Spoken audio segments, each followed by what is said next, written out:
Good morning to all of you. स्वागत है आपका एक बार फिर से एग्री पाठशाला में। उम्मीद है सभी लोग सही होंगे। तो आज हमारा जो लेक्चर नंबर है वो 45 नंबर का है। ठीक है, 45 नंबर का लेक्चर है। आज हम इकोनॉमिक्स की क्लास को कंप्लीट करेंगे। ठीक है, जो कि आपके पेज नंबर 401 से लेकर 411 तक है। ठीक है सॉरी। और जो इकोनॉमिक्स की क्लास है, ठीक है, ये एक ही क्लास में ओनली वन क्लास में जो है आपकी कंप्लीट हो जाएगी। ठीक है, इसे हम लोग देखेंगे। और जो पिछली क्लास हमारी थी वो हमारी एक्सटेंशन की थी, वो भी कंप्लीट हो गई। आगे हमारी जो सब्जेक्ट्स बची हैं, जो हमारी एनिमल हस्बेंड्री है, ठीक है, और जो हमारी बायोकेमिस्ट्री है, ठीक है, दो सब्जेक्टें बची हैं, उनको हम लोग कवर करेंगे। ठीक है, उनको हम लोग कवर करेंगे, ठीक है, आगे की क्लासों में। ठीक है, तो हम लोग बिना देरी के चलते हैं। पहला क्वेश्चन है हमारा, who said that economics is the science of wealth. किसने कहा कि जो हमारी अर्थशास्त्र है, ठीक है, वो धन का विज्ञान है। धन का विज्ञान, ये परिभाषा किसने दी? जो धन का विज्ञान है, परिभाषा किसने दी? आपके पास ऑप्शन है Adam Smith, Marshall, Robin, A Walker. Adam Smith, Marshall, Robin, A Walker. तो इसका सही आंसर हो जाएगा एडम स्मिथ। इसका सही आंसर क्या हो जाएगा? Adam Smith. अगर मार्शल की बात करें तो मार्शल ने कहा था ये जो साइंस है वेलफेयर है। वेलफेयर, ठीक, क्या है? वेलफेयर साइंस है। मतलब जो एडम स्मिथ ने कौन सी परिभाषा दी थी? वेल्थ की, धन के विज्ञान की परिभाषा दी थी। जो मार्शल, इन्होंने वेलफेयर डिफिनेशन दी थी। क्या दी थी? वेलफेयर डिफिनेशन दी थी। ठीक है, अगर रॉबिन की बात करते हैं, रॉबिन ने क्या कहा था? रॉबिन ने जो हमारी अर्थशास्त्र है, इसे क्या कहा था? इसे कहा था रॉबिन ने स्कार्सिटी डेफिनेशन। स्कार्सिटी डेफिनेशन दी थी। किसने दी थी? रॉबिन ने दी थी। स्कार्सिटी डेफिनेशन किसने दी थी? रॉबिन ने दी थी। ठीक है, तो वेलफेयर डिफिनेशन मार्शल ने दी, एडम स्मिथ में वेल्थ की डिफिनेशन दी, रॉबिन ने स्कार्सिटी की डिफिनेशन दी। ए वाकर की बात करते हैं तो ए वाकर जो हमारे थे, इन्होंने theory of profit, theory of profit, theory of profit, ठीक है, इन्होंने लाभ का सिद्धांत दिया था। क्या दिया था? लाभ का सिद्धांत दिया था। ठीक है, क्या दिया था? लाभ का सिद्धांत दिया था। ठीक है, तो उम्मीद है समझ में आया होगा। एडम स्मिथ ने क्या कहा था? धन का विज्ञान है, जो कि इसका सही आंसर होगा। मार्शल ने वेलफेयर डिफिनेशन दी थी, रॉबिन ने क्या? स्कार्सिटी डिफिनेशन दी थी, और ए वाकर ने आपकी थ्योरी ऑफ प्रॉफिट दी थी। ठीक है, नेक्स्ट हमारा क्वेश्चन है, who gave the theory of inflation. किसने इन्फ्लेशन की थ्योरी दी या महंगाई का? इन्फ्लेशन क्या होता है? महंगाई होती है।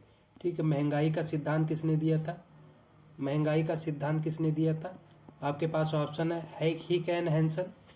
हिक और हैंसन ने, माल्थस ने, एपी लर्नर ने, एडम टाइम ने, सॉरी एडम स्मिथ ने। ये स्मिथ है, ठीक है, ये जो है स्मिथ हो जाएगा। एडम टाइम नहीं, एडम स्मिथ। ठीक है, एडम स्मिथ हो जाएगा।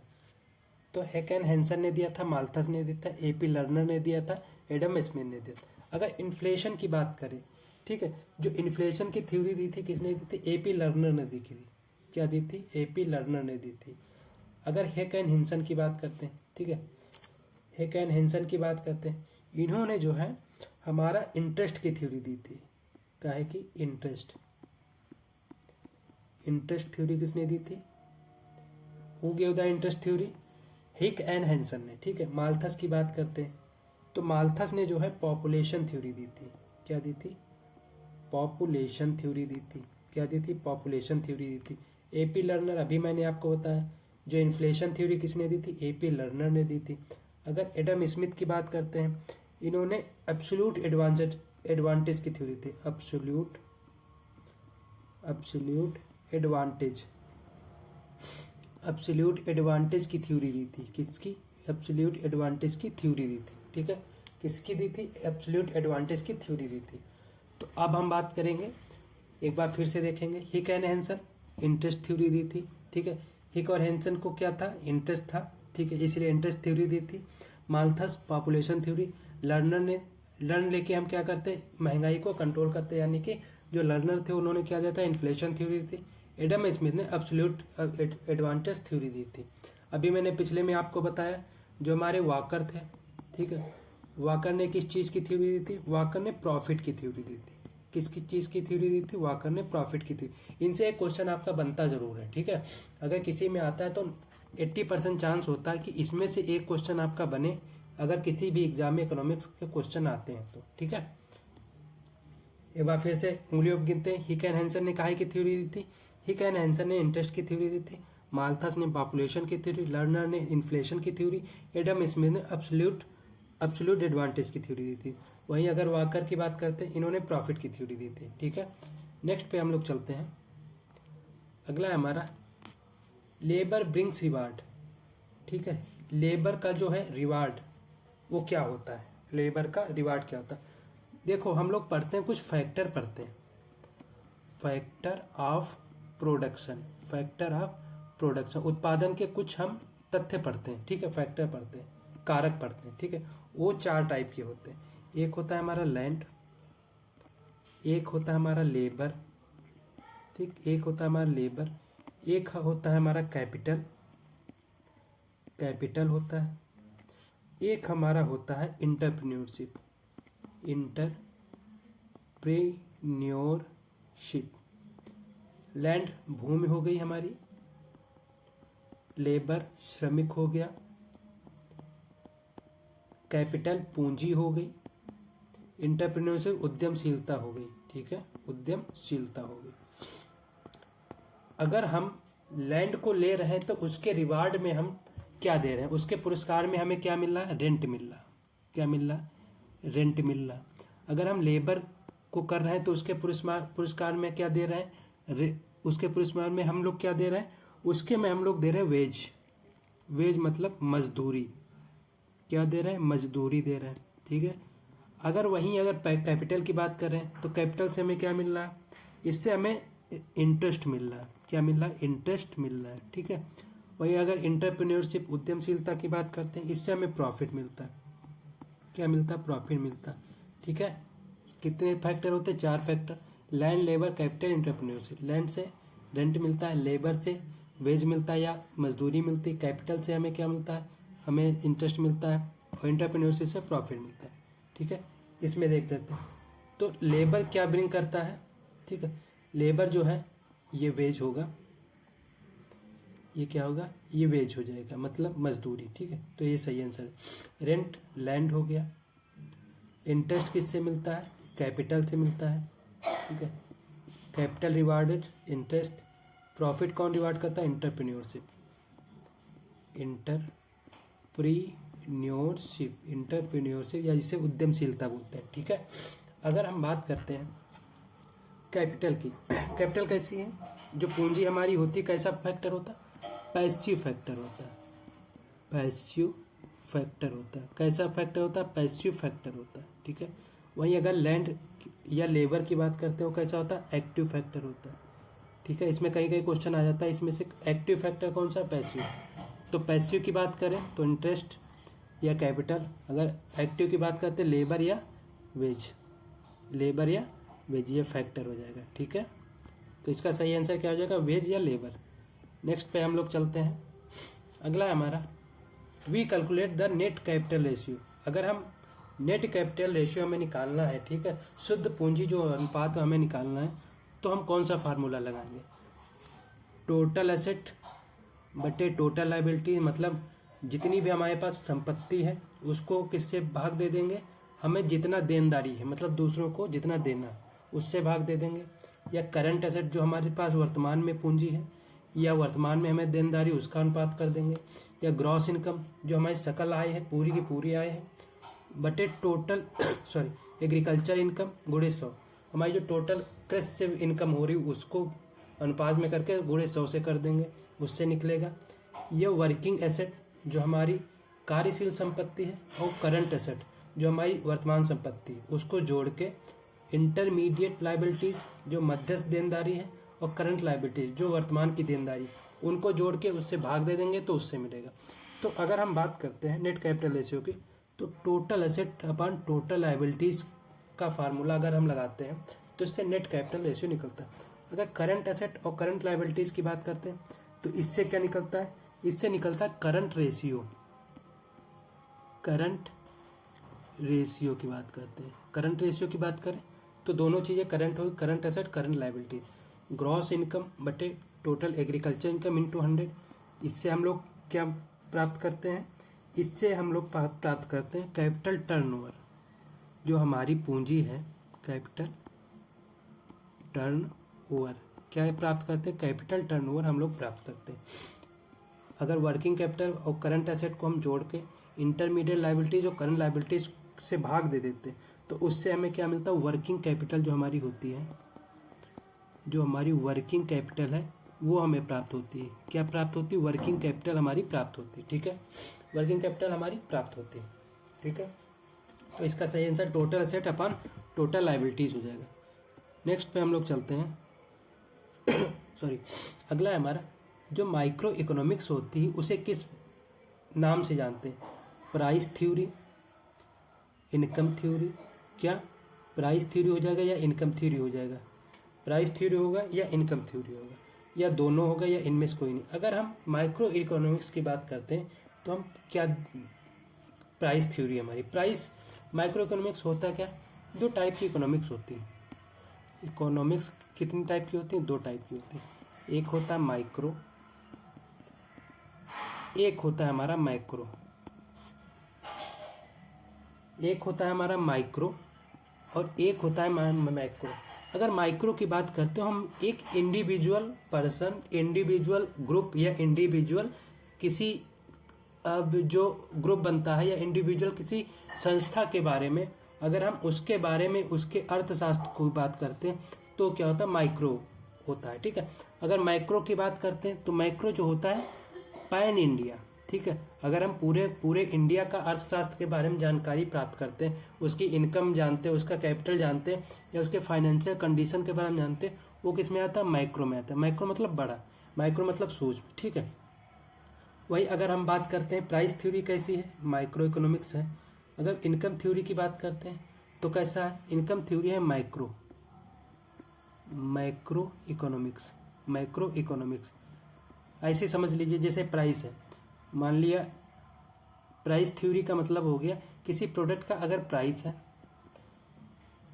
और अगर हम उस प्रोडक्ट का इनकम देखें, ठीक है, क्योंकि एक प्रोडक्ट का प्राइस तो अलग होगा ना और उससे प्राप्त इनकम हमारी अलग होगी, तो किस में आ जाएगा? मैक्रो में आ जाएगा। ठीक है नेक्स्ट हम लोग बात करते हैं, अगला हमारा in which the subtle perspective flows.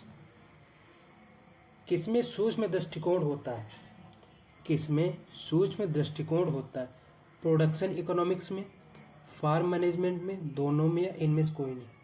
Production economy जो होती है उसमें, या फार्म मैनेजमेंट में, या दोनों में, या इनमें से कोई नहीं?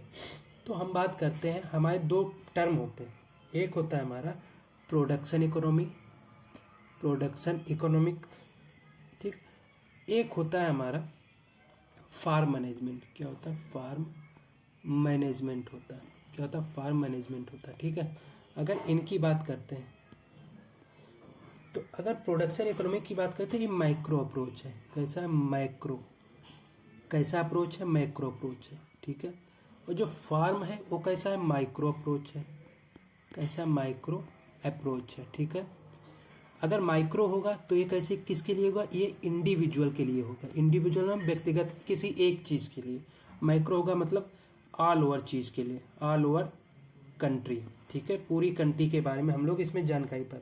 ये होता है इंटर फार्म, इंटर फार्म होता है। ये होता है इंटरा फार्म, ये होता है इंटरा फार्म। अब इंटर और इंटरा की बात, ये क्या होता है? अगर हम इंटर की बात करते हैं, इसमें बहुत लोग कंफ्यूज होते हैं कि इंटर और इंटरा में क्या होता है। मान लिया ये हमारा घर है, ठीक है, ये किसी दूसरे का घर है, इसमें दो सदस्य रहते हैं। ठीक है, इसमें भी कितने? दो सदस्य रहते हैं।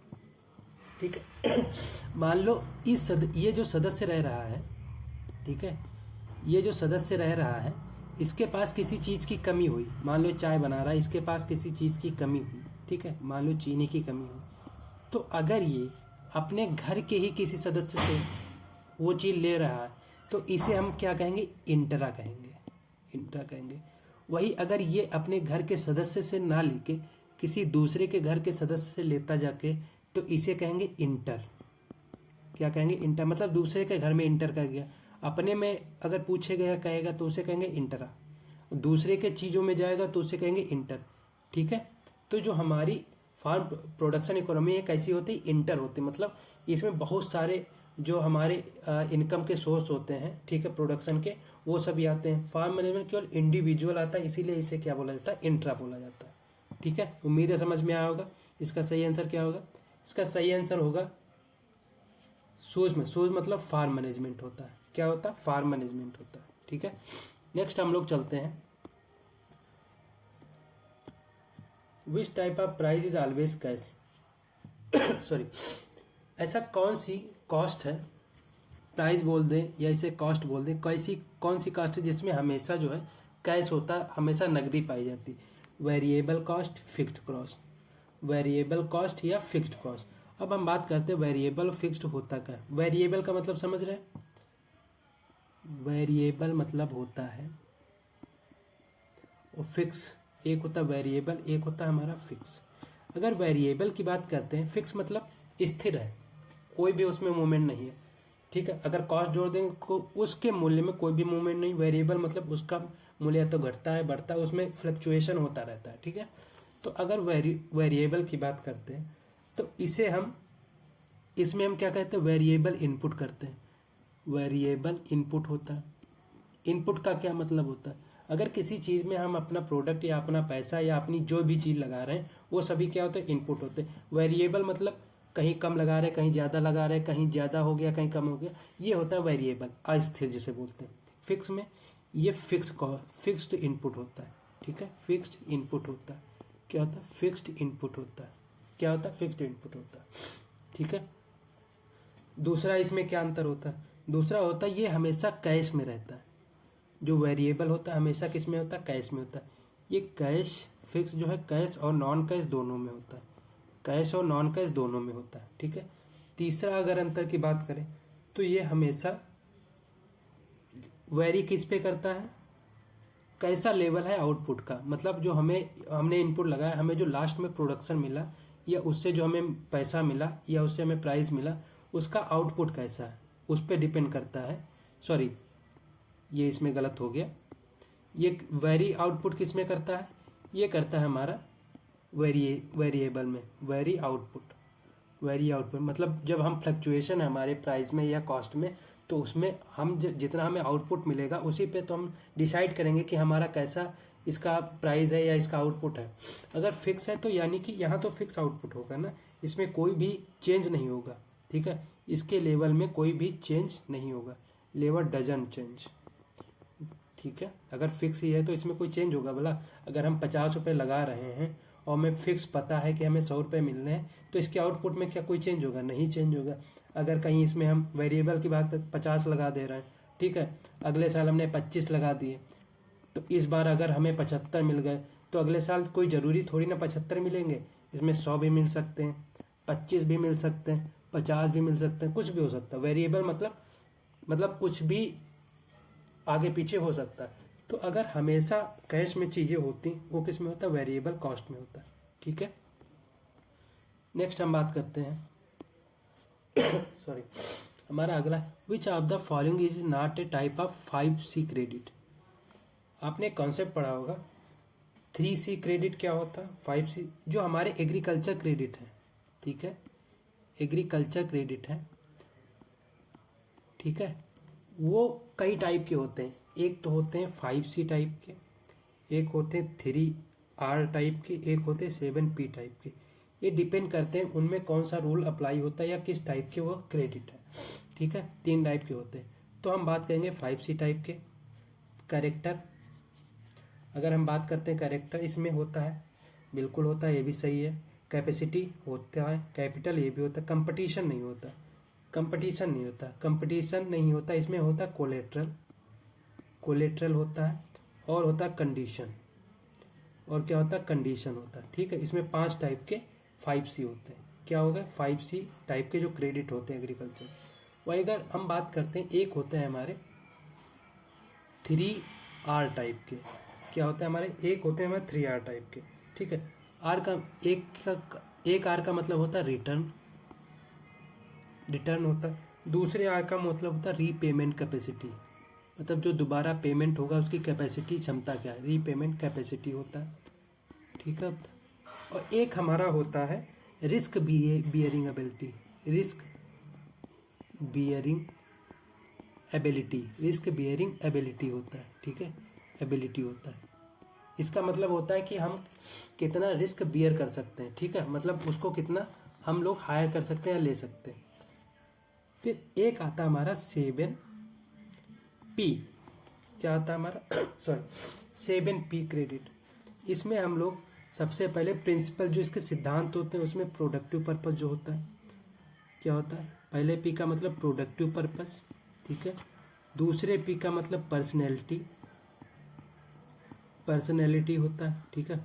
उसका प्रोडक्टिव पर्पस क्या है, फिर उसकी पर्सनैलिटी क्या है, फिर उसकी प्रोडक्टिविटी क्या है, ठीक है, इसको भी जानते हैं कि इसकी प्रोडक्टिविटी क्या है, ठीक है। फिर इसका फेज्ड, जो फेज हैं इसके, ठीक है, डिसबर्समेंट के उसका प्रिंसिपल क्या है, ठीक है। फिर इसमें हम लोग जानते हैं प्रॉपर एक यूटिलाइजेशन उसका कहाँ पे क्या हो रहा है, प्रॉपर यूटिलाइजेशन होता है, ठीक है, लाइजेशन होता है। एक होता है हमारा पेमेंट, फेज में होता है पेमेंट होता है। पेमेंट के बाद इसमें क्या होता है, प्रोटेक्शन होता है। पेमेंट के बाद में इसमें क्या होता है, प्रोटेक्शन होता है, ठीक है। तो ये जो हमारे 3CR के जो हैं ये R टाइप के हो गए क्रेडिट, ठीक है, ये हमारे C टाइप के क्रेडिट हो गए, और ये हमारे 7P टाइप के हो गए, ठीक है। किस टाइप के, 7P टाइप के क्रेडिट हो गए, ठीक है, 7P टाइप के। तो इनको ध्यान रखिएगा, ये कभी कभी आ जाते हैं, इनका नाम चेंज कर देते हैं, ठीक है। तो हम लोग अगर इसकी सही आंसर की बात करें तो इसका लास्ट वाला सही आंसर होगा। कंपटीशन जो है सी में आया था, कोलेटरल और कंडीशन आती, ठीक है। आर की बात करें एक बार फिर से, रिस्क बियरिंग, रीपेमेंट, रिटर्न, ठीक है। नेक्स्ट हम लोग चलते हैं, अगला है हमारा ए मार्जिनल फार्मर ऑन्स लैंड। एक मार्जिनल फार्मर होता है जिसे हम क्या बोलते हैं, सीमांत किसान। उसके पास कितने एकड़ जो है ज़मीन होती है, तब उसे सीमांत किसान बोलेंगे। 1 से कम हेक्टेयर के, 1 से 2 हेक्टेयर, 2 से 4 हेक्टेयर, 4 से 10 हेक्टेयर, या एक इसमें ऑप्शन और आता है 10 से ऊपर, इसे क्या बोलेंगे। अगर 1 से 10 की 1 हेक्टेयर कम की बात करें तो ये होता है सीमांत किसान, ठीक है। जिसके पास 1 हेक्टेयर से कम ज़मीन हो उसे हम लोग क्या कहते हैं, उसे हम लोग कहते हैं सीमांत किसान। 1 से 2 हेक्टेयर है उसे हम लोग कहते हैं स्मॉल फार्मर, क्या बोलते हैं, स्मॉल फार्मर, ठीक है। 2 से 4 की बात करते हैं सेमी मीडियम फार्मर, ठीक है, मध्यम आकार का, ये होता है हमारा मीडियम फार्मर, ठीक है। मीडियम फार्मर 4 से 10 हेक्टेयर जिसके पास होती है, ये जो हमारा होता है लार्ज कैपेसिटी में आता है, ठीक है। किसकी कैपेसिटी, लार्ज फार्मर की कैपेसिटी में, ठीक है। ये क्वेश्चन इंपॉर्टेंट है, ये आ जाता है। अगर सीमांत की बात करें मार्जिनल की, तो 1 हेक्टेयर से कम जमीन होगी, ठीक है। नेक्स्ट हम लोग बात करते हैं minimum term loan limited as. जो हमारा मीडियम टर्म लोन है, ठीक है, जो हम लोन लेते हैं उसका मीडियम टर्म जो है कितनी अवधि होती है, उसकी सीमा कितनी होती है, 1 से 1.5 साल, 1.5 से 5 साल, 5 से 30 साल, या 30 से 10 साल। तो इसका जो मीडियम टर्म की बात करें तो 1.5 से 5 साल तक होती, ये होता है शॉर्ट टर्म लोन, और ये होता है हमारा long term loan. Long term 1 से 1.5, 1.5 से 5, 5 से 30, लॉन्ग टर्म की बात करते हैं, लॉन्ग टर्म की बात करते हैं। अगर शॉर्ट टर्म की बात करें तो हम छोटे समय के लिए क्या लेते हैं, छोटे समय के लिए मान लो हम लोन में क्या लेंगे, हमारी जो ज़्यादा ज़रूरत होगी, जैसे हम लोग सीड लेते हैं, फर्टिलाइज़र लेते हैं, ठीक है। ये सभी चीज़ें हम किस में लेते हैं, शॉर्ट टर्म लोन में। अगर हम मीडियम की बात करें तो इसमें हम लोग क्या लेते हैं, मीडियम में हम लोग लेते हैं क्या, जैसे हम लोग कोई मशीनरी ले रहे हैं, मशीनरी जैसे हम लोग ट्रैक्टर वगैरह लेते हैं, तो कैसा लोन होता है, वो होता है हमारा मीडियम टर्म लोन। अगर लॉन्ग टर्म की बात करते हैं, जैसे हम इसमें लैंड कोई ले रहे हैं, लैंड ले रहे हैं, कोई बिल्डिंग ले रहे हैं, तो ये कैसा लोन है हमारा, ये हमारा लोन है लॉन्ग टर्म लोन, ठीक है। ये 30 से 10 कुछ नहीं है, ठीक है। कैसा लोन है? लॉन्ग टर्म लोन है। तो 3 टाइप के लोन होते हैं, शॉर्ट, मीडियम और long. Short 1 to 1.5 year, 1.5 to 5 year, 5 to 30 year. ठीक है। नेक्स्ट हमारा क्वेश्चन है, the following is not a farming system. 2 चीज़ें होती हैं, एक होती फार्मिंग सिस्टम होता है, और एक होता फार्मिंग टाइप। ठीक है। तो इसमें से फार्मिंग सिस्टम कौन सा नहीं है? तो हमारी जो डाइवर्सिफाइड फार्मिंग, ये डाइवर्सिफाइड फार्मिंग है, पर्सनल फार्मिंग है, कैपिटल फार्मिंग है, कोऑपरेटिव फार्मिंग। जो हमारी डाइवर्सिफाइड फार्मिंग है, ये कैसा है? ये टाइप है फार्मिंग का, ये सिस्टम नहीं। ये तीनों क्या है? ये सिस्टम है। क्या है? ये सिस्टम है। ठीक है।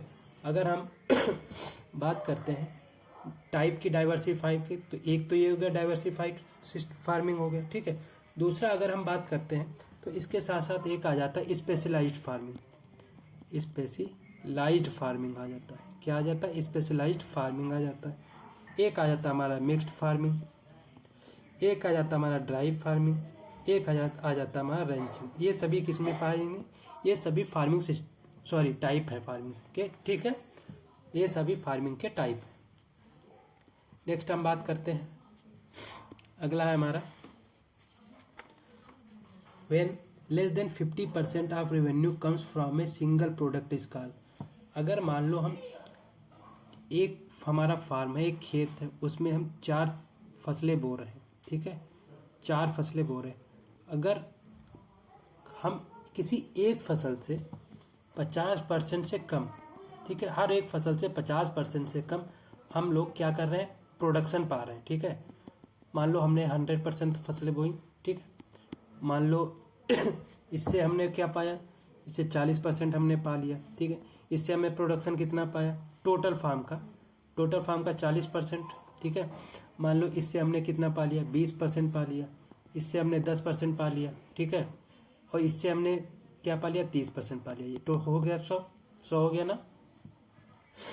तो इसी तरीके से अगर हम 50% से कम किसी भी प्रोडक्ट से पाते हैं और हम लोग ज़्यादा फसलें बोते हैं, वो क्या होता है? डाइवर्सिफाइड, मतलब उसमें डाइवर्सिफिकेशन होता है। मतलब विविधता पाई जाती है। स्पेशलाइज्ड फार्मिंग की बात करते हैं तो ये जो होता है, मान लो हम फसल कोई बो रहे हैं तो मेन क्रॉप जो हमारी होती है, ठीक है, अगर हम मान लो आलू गन्ना बो रहे हैं, गन्ने के हमने कोड़ों पे आलू बो दिया, तो हमारी जो मेन क्रॉप क्या है? गन्ना है। तो गन्ने से अगर हम 50% या इससे अधिक रेवेन्यू प्राप्त करते हैं, उत्पादन प्राप्त, तो हमारी जो स्पेशल जो क्रॉप थी, विशिष्ट क्रॉप थी, उसे हम क्या कहेंगे? स्पेशलाइज्ड फार्मिंग कहेंगे। क्या कहेंगे? स्पेशलाइज्ड फार्मिंग कहेंगे। अगला हम बात करते हैं मार्केटेबल। हमने गेहूँ पैदा किया। ठीक है। गेहूँ को घर पे लाए, हमें ज़रूरत थी 10 कुंटल बचाने की। ठीक, हम लोग कितना खाते हैं? मान लो 10 कुंटल हमारा परिवार खा लेता, तो हमने 50 कुंटल गेहूँ हुए। ठीक है। 50 कुंटल गेहूँ हुए, हमने 10 कुंटल खाने के लिए रख लिए। ठीक है। या 500 कुंटल हुए, हमने मान लो 40 कुंटल खाने के लिए रख लिए। ठीक है। तो हमारे पास कितने गेहूँ बचे? 460 कुंटल बचे। ये जाके हमने कहाँ? मंडी में बेच दिए या कहीं पे बाहर जाके बेच दिए। तो ये जो हमारा बिका हुआ भाग है, ये क्या होगा? मार्केटेबल सरप्लस होगा, मतलब जो मार्केट के लिए हमें अवेलेबल होगा। मार्केटेड सरप्लस क्या होता है? ये होता है मार्केटेड सरप्लस। हम लोग 500 उगा रहे हैं ना, तो 500 जाके पूरा का पूरा बेच दे रहे हैं, तो ये क्या होगा? हमारा मार्केटेड सरप्लस हो गया। मतलब मार्केट के लिए उगाया गया जो हमारा सरप्लस है, वो पूरा का पूरा बेच दे रहे हैं। तो मार्केटेबल मतलब एबल है। ठीक है। मतलब उसके लिए जो एबल है वो क्या है? वो बचा हुआ हमारी ज़रूरतों के छोड़ के बाकी बचा हुआ जो प्रोडक्ट है उसे हम बेच देते हैं। वो क्या होता है? Marketable surplus. जो हम पूरा का पूरा प्रोडक्ट उठा के बेच देते हैं, ये होता है हमारा मार्केटेड सरप्लस। ठीक है। नेक्स्ट हम बात करते हैं, अगला जो हमारा, the following is a example of fixed asset. जो हमारा फिक्स्ड एसेट होता है या हमारी जो संपत्ति होती है, स्थायी संपत्ति होती है, उसका एग्जाम्पल की बात करते हैं। लैंड सही आंसर है। लैंड जो हमारी होती है, लैंड के साथ साथ जो हमारी बिल्डिंग्स होती हैं या हमारी जो इमारतें होती हैं, वो क्या होती हैं? स्थिर होती हैं, मतलब एक जगह पे होती हैं। ठीक है। मशीनरी की बात करें, मशीनरी जो होता है वर्किंग एसेट होता है। क्या होता है? Working asset. चल संपत्ति होता है, ठीक है। उससे वर्क हम लोग करते रहते हैं ना। अगर हम सीड और फर्टिलाइजर की बात करें, जो हम करंट, इसे हम क्या बोलेंगे, करंट एसेट बोलेंगे। क्या बोलेंगे, करंट एसेट बोलेंगे। क्या बोलेंगे, करंट एसेट बोलेंगे, ठीक है। नेक्स्ट हम बात करते हैं, एसेट का मतलब बेसिकली होता है जो हमारी संपत्ति होती है, ठीक है। Which level production is called negative return. हमारी कुछ स्टेजेस होते हैं, उनको हम आगे समझते हैं, आगे जो हमारा स्लाइड है उस पर समझते हैं, ठीक है। हम लोग पढ़ते हैं प्रोडक्शन, प्रोडक्शन पढ़ते हैं, ठीक। उसमें कुछ हम स्टेजेस पढ़ते हैं, 3 स्टेजेस पढ़ते हैं। पहली स्टेज हम पढ़ते हैं, ठीक है। उसमें हम क्या पढ़ते हैं, सबसे पहले पहली स्टेज पढ़ते हैं, ठीक है। पहली स्टेज में हम क्या पढ़ते हैं, इसमें इरेशनल जोन होता है। ये क्या होता है, ये इरेशनल जोन होता है। इरेशनल का मतलब होता है इसमें जो हमारे रिटर्न मिल रहा होता है वो क्या होता है, इंक्रीज हो रहा होता है। क्या होता है, इंक्रीज हो रहा होता है, मतलब बढ़ रहा होता है, ठीक है। और जो इसमें इलास्टिसिटी होती है, इलास्टिसिटी होती है, इलास्टिसिटी होती है, वो क्या होती है, वो होती है हमारी एक से ज़्यादा। क्या होती, वो हमारी एक से ज़्यादा होती है, ठीक है। जो पॉइंट आपको जानने चाहिए वही हम बता रहे हैं, ठीक। दूसरी स्टेज जो हमारी होती है इसे हम रेशनल कहते हैं। क्या होते हैं, रेशनल कहते हैं, या इसे हम डिमिनिशिंग रिटर्न कहते हैं, ठीक है। इसे स्टेज ऑफ डिमिनिशिंग रिटर्न कहते हैं, ठीक है। डिमिनिशिंग रिटर्न कहते हैं, ठीक है। इसमें इलास्टिसिटी जो है आपकी 0 से 1 होती है। कितनी होती है इलास्टिसिटी, 0 से 1 होती, ठीक है। अगली हमारी आती थर्ड स्टेज, इसे हम कहते हैं negative return stage. Negative return stage, ठीक है। इस स्टेज में क्या होता है, जो हमारी इलास्टिसिटी होती है, इलास्टिसिटी होती है, ये हमारी 1 से कम होती है। क्या होती है, 1 से कम होती है, यानी कि निगेटिव होता है इसमें, ठीक है। जो इसमें प्रोडक्शन या जो हमें सब चीज़ मिल रही होती है वो क्या होती है, निगेटिव में हो जाती, कम हो जाती, ठीक है। तो अब चलते हैं हम लोग क्वेश्चन पे। तो हमारा जो क्वेश्चन था कि जो निगेटिव रिटर्न होता है किस में मिलता है, लेवल 3 में मिलता है, ठीक है। 4 लेवल कुछ नहीं होता, 3 स्टेजेस होती हैं। इसे इरेशनल स्टेज बोलेंगे जिसमें इंक्रीज होगा, ये रेशनल स्टेज हो जाएगा, ये निगेटिव रिटर्न, या दूसरे स्टेज को हम डिमिनिशिंग रिटर्न स्टेज भी बोलते हैं, ठीक है। इसमें इलास्टिसिटी 1 के ऊपर होती, दूसरे में 0 से 1 होती, और इसमें 1 से कम होती, ठीक है। नेक्स्ट हम बात करते हैं, अगला क्वेश्चन है हमारा, अगला क्वेश्चन है हमारा, ये तो वही स्लाइड है, हाँ। अगला, व्हेन एपीडा एस्टेब्लिश्ड, जो हमारी एपीडा है, ठीक है, एक संस्था है, वो कब इस्टेब्लिश की गई, जो कि हमारे क्या करती, जो हमारे प्रोडक्ट होते हैं एग्रीकल्चर के उनको एक्सपोर्ट करने का रेगुलेट करती या कार्य करती, उसे हम कहते हैं एपीडा, ठीक है। ये कब बनी, 1986, 1965, न 1937, 1965, सॉरी 1965 दो बार हो गया, ठीक है। ये हम और एक्स्ट्रा जानकारी आपको बता देंगे। अगर 1986 की बात करते हैं, ठीक है, तो अपीडा जो है 1986 में बनी थी। कब, फरवरी 1986 में। कब, फरवरी 1965 की बात करते हैं, तो इसमें जो है CACP बना था। CACP क्या होता है, ये होता है commission on agriculture cost and price, ठीक है। Commission on agriculture cost and price, ठीक। ये क्या करता है, ये हमारी जो फसलें होती हैं उनमें MSP जो होता है, मिनिमम सपोर्ट प्राइस, उसको फिक्स करता है या उसको रिकमेंड करता है कि गवर्नमेंट उसे अप्रूव करे, ठीक है। ये किसका काम होता है, CACP का। ये कब बना था, 1965 में।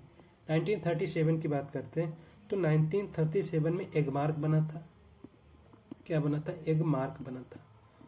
क्या बना था, एगमार्क बना था, जो एग्रीकल्चर मार्केटिंग एजेंसी है, ठीक है, मार्केटिंग एग्रीकल्चर एजेंसी है, वो क्या बनी, कब बनी थी, 1937 में। 1965 की बात करते हैं, ठीक है, तो इसमें जो है FCI, food corporation of India का जो है गठन किया गया था। कब, 14 जनवरी को। 14 जनवरी को FCI का स्थापना दिवस है, 14 जनवरी को फूड कॉरपोरेशन ऑफ इंडिया का गठन किया गया था, ठीक है। तो इसका सही आंसर होगा 1965, एपीडा बना 1965, एक तो FCI बना, एक तो CACP बना, 1937 में एगमार्क बना, ठीक है। नेक्स्ट हम बात करते हैं, अगला हमारा है there is demand for luxury goods. विलासपूर्ण वस्तुओं की मांग क्या होती है? मोर इलास्टिक होती, इलास्टिक होती, बोथ, नॉन ऑफ दीज। अगर हम लग्जीरियस गुड्स की बात करते हैं, जो हमारे लग्जरी बिल्कुल एकदम लग्जरी वाले आइटम होते हैं, उनकी डिमांड कैसी होती? मोर इलास्टिक, इन इलास्टिक, बोथ है, इनमें से कोई नहीं। तो ये होती मोर इलास्टिक। इलास्टिक का मतलब समझ रहे हैं ना, जैसे हम लोग देखते हैं लोअर वगैरह में एक इलास्टिक लगती है, उसका क्या मतलब होता है? वो क्या करती है? वो खिंचाव पैदा करती है, ठीक है, खिंचाव पैदा करती है। तो हमारी जो डिमांड होती है किसकी? लग्जरी गुड्स की, वो मोर इलास्टिक होती है। मोर इलास्टिक मतलब उसमें जो है खिंचाव ज़्यादा होता है। इन इलास्टिक की बात करते हैं तो हमारे जो इन इलास्टिक है, जो हमारी नेसेसरी कमोडिटीज़ होती हैं, नेसेसरी कमोडिटी जो हमारी ज़रूरत की सब चीज़ें होती हैं, उसमें इन इलास्टिक होती है, ठीक है, उसमें खिंचाव कम होता है, ठीक है। अब यहीं पे एक जानकारी और है, हम लोग एग्रीकल्चर ईयर की बात करते हैं, कब से कब तक चलता है?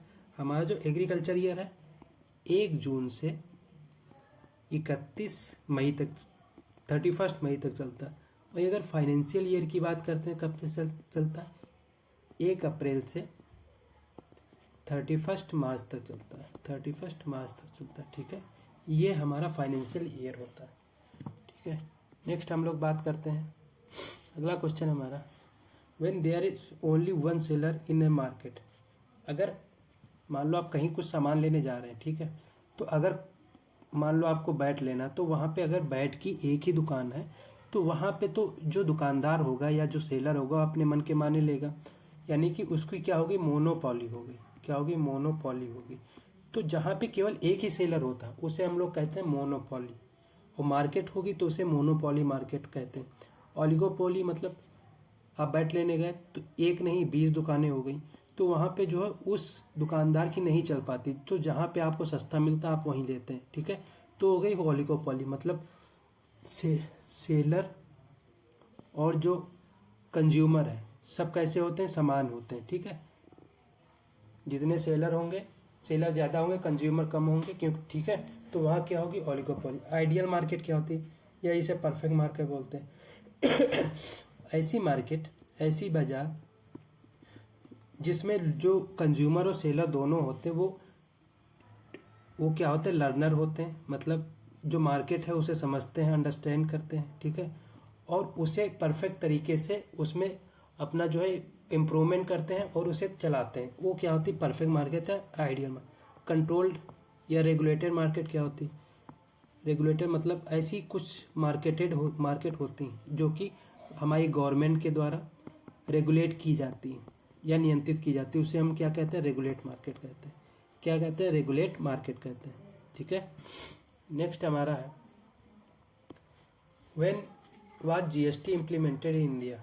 अगर जीएसटी की बात करते हैं तो जीएसटी जो है इंडिया में कब इम्प्लीमेंट की गई? 2017 में, 2016 में, 1950 में या 1904 में। अगर हम बात करते हैं 2017 में, तो सही बात। कब? 2017 में 1 जुलाई, 1 जुलाई 2017 में जो है जीएसटी इंडिया में आई, ठीक है। अब जीएसटी के बारे में 3 टाइप की जीएसटी होती है। जीएसटी फुल फॉर्म होता है goods and service tax, goods and service tax, goods and service tax, ठीक है। गुड्स एंड सर्विस टैक्स, ये 3 टाइप की होती है। एक सीजीएसटी होती है, एक आईजीएसटी होती, ठीक है। एक क्या होता है? एक सीजीएसटी होती है, एक आईजीएसटी होती, और एक होती है एसजीएसटी।